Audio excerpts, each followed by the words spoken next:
Hindi na pinatagal pa ng mga task force tagalinis ng lungsod ng Maynila ang pagpapalis ng mga sagabal sa traffic gaya ng mga nagtitinda ng bulaklak sa kilalang lugar ng Laulaan sa harap ng Dangwa area. Matinding atas ng pamunuan na alisin lahat ng mga illegal vendors, traffic obstructions, eyesores at illegal terminal sa buong lungsod. Bilang pagtalima sa kautusan ng bagong talagang kalihim ng kagawaran ng local government na panatilihing malinis, maayos at matahimik ang buong Kamaynilaan. Zero obstruction tayo. Sidewalk. Ibig sabihin, ibabalik ko yung sidewalk, Palilitawin natin lahat. Sa lahat ng sidewalk sa Maynila, dapat malinis ang sidewalk natin. Lalo na yung mga parks natin ngayon. Marami na ngayon mga nakalagay na mga ano doon. Dapat malinis natin lahat yon. Ang dating namumulaklak na dami ng mga nagbebenta ng imported na flowers sa kahabaan ng Laulaan ay mabilis na nalinis upang maisaayos ang daloy ng trapiko sa naturang panulukan.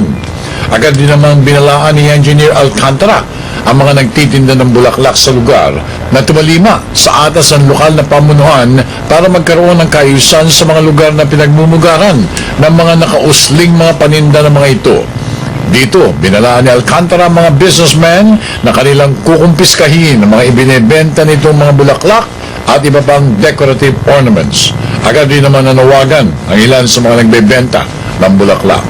Sa ngayon, ibabalik natin sa kanila. Pero sa susunod na balik namin, lumampas sila sa guhit, kukumpiskahin namin. Yung Lahat ang paninda nila, lahat ng mga nakapatong dyan sa, nakambalan dyan sa kalye na yan. Pag lumampas sa guhit, kumpiskado lahat yan. wala ko kayo sisinuhin dito. Wala po. Kahit chairman yan, kukunin namin yan. 1 by 1 lang sa sidewalk. Ngayon, dito sa babaho, binibigyan naman sila rito ng may oras naman from 9 to 12. Yun lang naman binibigay sa kanilang oras. Sinasabi ko naman 9 to 12 sa umaga. sa gabi ho. gabi? Gabi ho, parang midnight, yung midnight vending. Gusto po namin ibigyan kami si nakakapraso na kami makapagtinda rito. Kasi po matanda na ako, kailangan kumayon. Para sa Telebisyon ng Bayan, ako naman si Noel Perfecto.